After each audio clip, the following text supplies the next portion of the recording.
안녕하세요. 오늘 구글 검색에 정말 큰 변화가 있다는 소식으로 시작해볼까 합니다. 이 AI라는 게 말이죠. 우리가 온라인에서 정보를 찾는 방식을 뭐랄까, 아예 밑동부터 바꾸고 있는 것 같아요. 오늘은 최근 구글 개발자 컨퍼런스에서 나온 발표들, 특히 블룸버그 기사를 좀 더 깊게 파보려고 해요. 미국 사용자 전체에게 곧 제공된다는 그 AI 모드 있잖아요. 그게 검색이랑 다른 서비스에 뭘 의미하는지, 또 구글은 왜 이렇게 서두르는 건지, 그리고 이게 우리한테, 당신에게 어떤 영향을 줄지 핵심을 짚어보는 시간을 갖겠습니다. 네, 안녕하세요. 변화의 속도가 정말 빠르죠?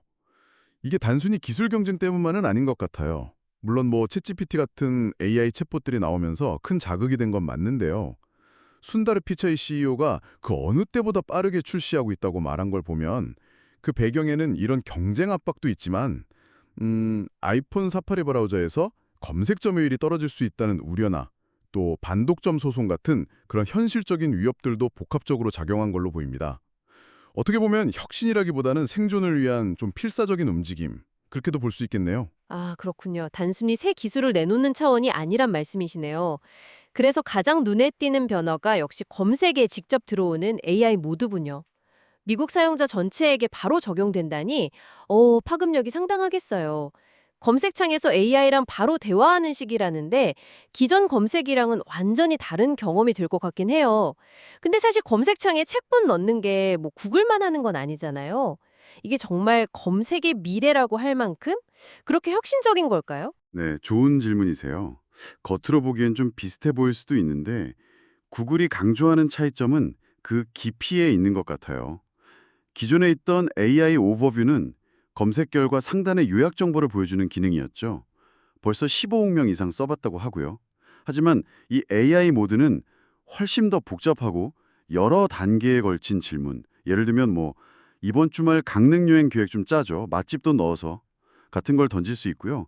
그 답변에 대해서 근데 비 오는 날 갈 만한 실내 장소는 없어. 이렇게 후속 질문을 계속하면서 답을 구체화할 수 있다는 거죠.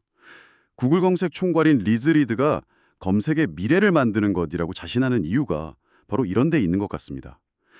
단순 정보 제시를 넘어서서 뭐랄까 문제 해결 파트너로서의 AI를 만들려는 것 같아요. 와, 여행 계획까지 짜주는 AI라니. 진짜 영화에서 보던 그런 느낌인데요.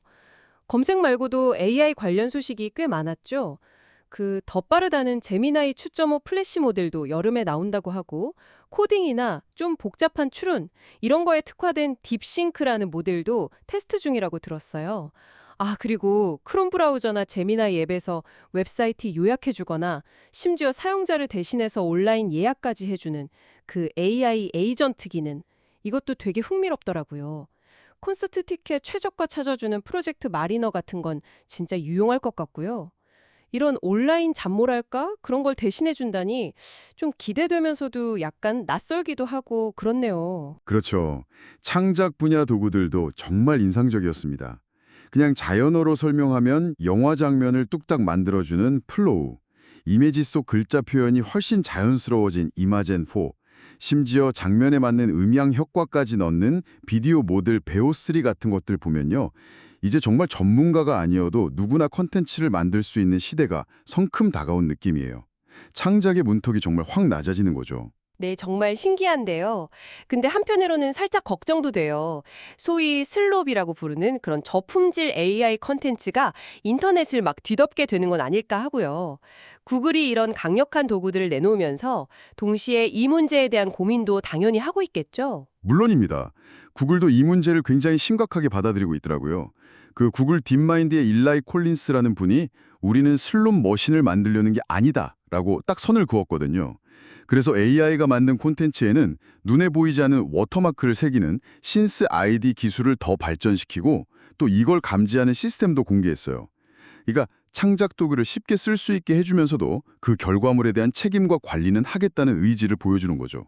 창작을 쉽게 하면서 웹 생태계는 지키려는 어찌 보면 좀 아슬아슬한 줄타기 그런 느낌도 좀 들고요. 아, 기술 개발과 함께 책임감 있는 관리 방안도 고민하고 있다니 다행이네요. 그런 기술 개발과 함께 수익 모델 변화도 눈에 띄더라고요.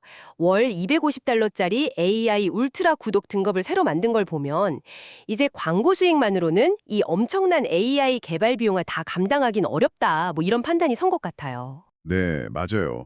고성능 AI 모델 돌리는데 정말 천문학적인 비용이 들어가니까요. 유료 구독 모델을 강화하는 건 어쩌면 필연적인 수순일 수도 있습니다. 근데 흥미로운 점은 이렇게 야심찬 발표들을 막 쏟아냈는데도 발표 후에 알파벳 주가는 오히려 약간 떨어졌다는 거예요. 정말요? 시장 반응이 생각보다 좀 미지근했군요. 혹시 투자자들은 챗 GPT 같은 무료 서비스에 맞설 만한 더 강력하고 확실한 한방, 뭐랄까, 그런 카운터 펀치를 기대했는데 이번 발표가 딱 그 정도는 아니었다고 본 걸까요? 아직 구글의 AI 전략이 시장의 기대를 완전히 충족시키지는 못한 모양이네요. 그럼에도 불구하고 구글이 검색 시장 90%를 쥐고 있으면서도 왜 이렇게까지 검색 혁신에 매달리는지 그 이유를 한번 생각해 볼 필요가 있어요. 전 구글 직원이자 지금은 AI 검색 스타트업 글린의 CEO인 아르빈드 제인이라는 사람이 구글 역사상 처음으로 믿을 만한 경쟁자가 나타났다고 말했거든요. 그러니까 AI 시대에는 기존의 그 압도적인 지위가 더는 안전하지 않다는 위기감이 구글 내부에 꽤 있다는 거죠. 구글 딥마인드의 데미스 하사비스가 말했듯이 AI 모델의 잠재력을 최대한 끌어내서 사용자 경험 자체를 근본적으로 바꾸지 않으면 안 된다. 이런 절박함의 표현일 겁니다. 들어보니 정말 그러네요. 정리하자면 구글 검색 방식 자체가 AI랑 아주 깊숙이 통합되고 누구나 쓸 수 있는 강력한 AI 창작 도구들이 등장하고 동시에 유료 구독 모델을 통해서 수익 구조를 다변화하려는 그런 큰 그림이 그려지는군요. 앞으로 당신이 정보를 찾고 뭔가를 만들고 또 웹을 사용하는 방식 자체가 크게 달라질 수도 있겠습니다. 네. 마지막으로 이런 질문을 한번 던져보고 싶어요. 구글은 AI를 개인적이고 능동적이며 강력하게 만들겠다고 했잖아요. 프로젝트 마리너나 혹은 미래의 제미나이처럼 AI 비서가 여러 앱과 웹사이트를 막 넘나들면서 당신을 대신해서 예약하고 비교하고 요약하는 그런 세상이 온다면 과연 어떤 새로운 가능성이 열릴까요? 동시에 이런 편리함의 이면에서 우리는 이 자동화된 시스템에 대한 통제력을 어떻게 유지해야 할지, 그리고 그 의존성에 대해서 어떤 새로운 질문들을 마주하게 될지 한 번쯤 고민해봐야 할 시점인 것 같습니다.